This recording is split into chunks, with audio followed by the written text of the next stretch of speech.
95% of your brain's activity is beyond your conscious awareness. Did you know that? That's incredible. Think about that. 95% of what you do, what you think, what you say is beyond your conscious awareness. Sounds amazing, sounds trippy.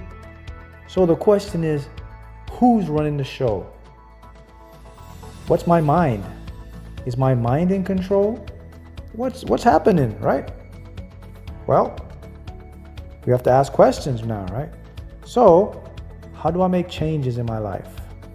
How do I achieve my best version of myself? How do I move to the next level of evolution? Well, if you think change is in your mind, here's a big hello. Change does not come from your mind. Yes, I just said that. Change is not in the mind. You can't change using your mind. You know why? Your mind only knows what it has been conditioned to believe. So, if you want to change and do something you've never done before, or you want to achieve the best version of yourself, you want to make this business, you want to use the universe to attract love, to bring abundance, you can't go to the mind, because the mind is already conditioned. Okay, so what is this guy talking about here? This guy's saying the mind. So how do we do it? Well, your mind is a complex part. Did you know your mind has different facets of the mind? So when I say the mind, I'm speaking about your awareness mind. Your intellect mind houses your ego, houses what's called a critical factor, critical divide. Did you know that your mind has maybe 3 personalities merged in one? I'm not talking about the subconscious now, I'm talking about your conscious. What is the ego, right? We've all have definition of the ego. Well, here's something you need to know. Your mind has intellect, it has ego, and it has a critical faculty or critical factor. Your mind has 3 personalities in one. No wonder things don't work, things don't change. So how does the ego and all these other facets come into existence here? All right, let me put it this way then. So look at your mind as 3 friends living in the same apartment. Each of your friends have a different personality. One of them may have this aggressive, outgoing, risky personality. The other one may be more chill, laid back, relaxed personality. And the other one is that guy or that girl that just always wants to find out why it's happening, how can it, why is this? Those are your mind. So the first guy, the aggressive, that's all your ego. The second part of the mind would be the second person would be the intellect. And the third person in the mind would be that critical factor.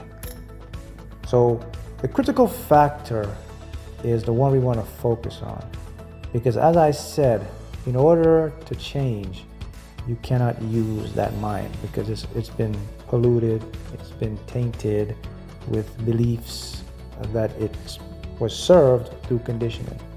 Remember now, the mind, those 3 parts of the mind, they can only go as far as the past, can't go anywhere else. So where does change come from then? How can I change? Well, here's the secret. You are not the mind. Change comes from a feeling. Change comes from a push, a desire. Change comes from your true power. I call it the God force, that universal power. Change comes from your higher self. In order to change and to become who you truly are, you have to know the source of your power. The source of your power really lies deep within and is funneled through your subconscious mind. But let's go back to that critical factor or critical faculty of the mind. A lot of individuals don't even know they have that in their mind. A lot of individuals don't even know that the mind comes in these 3 different components. Many of you probably been hearing this for the first time. But that's how your mind works. Your mind is broken up in different facets. You have a reasoning, the analytical, and the planning part of the mind, but they all work as one. But the critical faculty or factor is that part of the mind that it takes instructions from both of the other two, right? The ego and the intellect, right?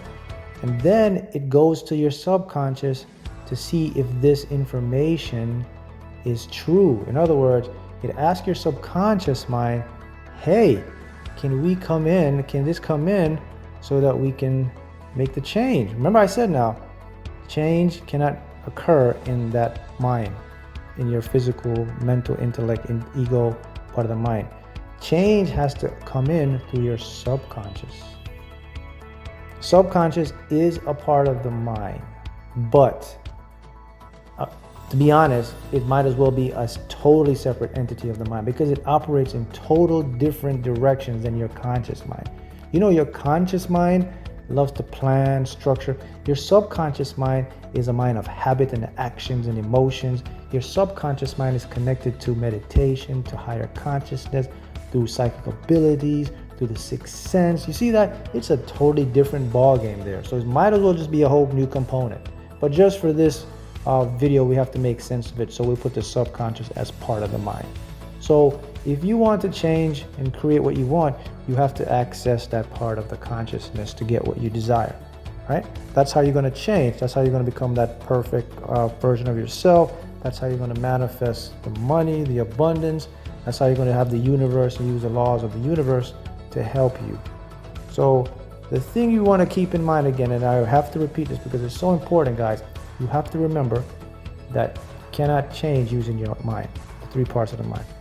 Okay, so a question comes up. Okay, then, so what is my mind for then? I mean, what is the purpose of my mind? Well, here's the real purpose of your mind. Let me show you. The real purpose of your mind is to do this: to think up what you want, to create a desire, meaning an intention, and then to give it to the universe through messages such as visualization and images in your mind. That's what your mind is supposed to do. That's what it's created to do.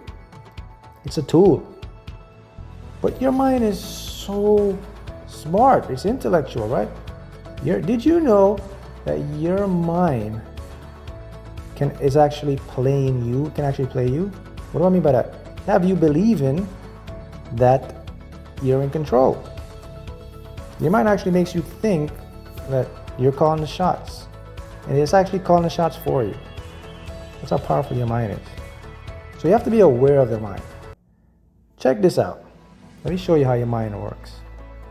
For every positive thought you get, do you notice it is accompanied by a negative or rebuttal thought? For every good thing you think, your mind always comes up with something bad to counter it. Why is that? That's part of your mind's design to keep you attached to it. It's part of the game of your mind.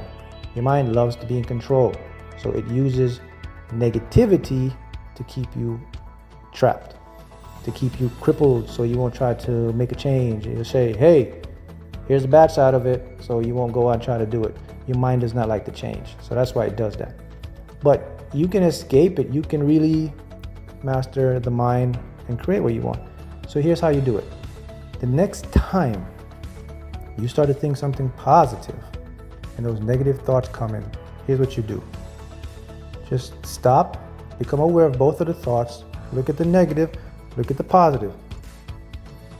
Now decide, which thought do I want to give more energy to or attention to? If you give attention to the positive thought, guess what happens? The negative thought will slowly subside. But there's something even deeper happening here. Let me show you something about your brain, the whole part of the mind, brain. Your brain likes to take the path of least resistance. It doesn't like to work hard. Your brain likes to find the easiest route. A matter of fact, when you eat your food and you get energy, 25% of that goes to power your brain. Did you know that? Right, when we have energy and we consume our food, 25% of that is towards powering your brain. Your brain, do you think your brain likes to do these fear, doubt, worry, and all this stuff? It doesn't like to produce those things. You know why? Because it takes too much energy. The only reason it does it is because it's programmed in there and it's a survival mechanism. But if your brain had a choice, Your brain would like to take the easiest path. Guess what? Now you do have a choice, because here's how you do it. If you start to just, whatever thought comes in your head, any positive thought comes into your head, if you just start to put your attention on a positive thought and release the negative thought, just put your attention and say, hey, I like this thought better, it makes me feel better. I'm going to just focus on this thought all the time. Here's what you're doing. You're really programming, you're changing synaptical routings of your brain. Your brain is rewiring itself, and it's doing it fast. You know why it's doing it fast? Because it's the easiest path. It says, hey, this is better. I'd rather see something that makes me easier. You know, think about it. A positive thought is less energy than a negative thought. A negative thought contains high emotions. It's very heavy and dense. It takes a lot. It's easier to smile than to frown. It takes more muscles to frown than to smile. Did you know that? So your brain doesn't want to work. It wants to take the easy path. So if you start to just focus your attention on stuff that make you feel good and positive thoughts, you synaptically prune it, and after 1 week, 2 weeks, 1 month, something miraculous happens. Every time a positive thought comes in, that rebuttal or that negative thought is nowhere to be found. What's going on? Why is my mind attacking me? Why is it throwing in negative thoughts? Because the brain is starting to rewire. It starts to take the path now of least resistance. It sees something and it says, I'm going to keep this going. Now, it's not saying that you're totally going to be free of negative thoughts, but you're absolutely going to reduce it by at least 50 to 60, even 70 to 80%. Because again, the brain does not like to work hard. See? That's something you can learn, and now you can use it to your power, because change comes from within. So what happens now? All right. So once you start to gain control, and you're taking control now you move into your subconscious mind, because you've already created this neural network, right? So you have this flow now, and the brain is picking up these positive emotions. That's where your attention is. So your brain starts to filter your reality, and all the good stuff starts to pop into your reality. And you're saying, whoa, where are all these good ideas coming from? Where are these people just helping me? Man, all of a sudden, I'm like on a winning streak. I'm just feeling good. Everything is just happening. What's going on here? It's your brain. You filtered your reality. You don't even have a clue about it. You just notice that, hey, this is working. I'm going to keep doing it. Right. Now you enter that portal of your higher consciousness, your subconscious. Now you can communicate and connect with your higher self, because your brain is freed up from all this jumbled up, high energy, negative, dense emotion. It has ample energy now, and it's tuned and it's ready to connect you to the universe. You're plugged in now. Now you take it to the next level. What's the next level?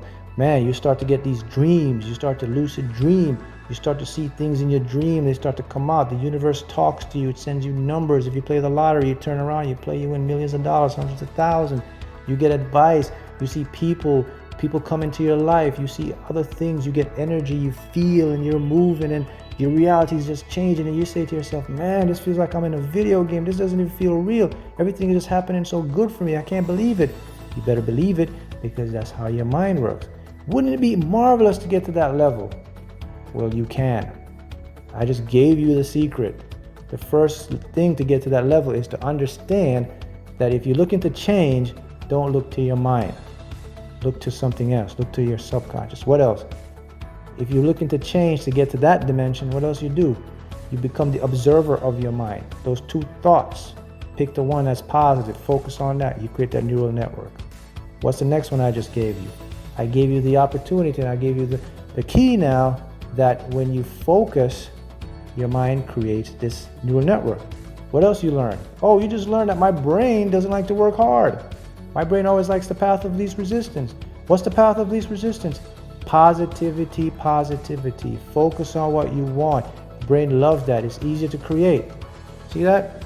All the negative and the high emotions, your brain doesn't really like that. It's only doing that because it's programmed through society. But if it had a choice, and it does have a choice, now you learn, you're in control. See that? Now you have these immense tools, and you can use them to get to your next evolutionary level of higher consciousness.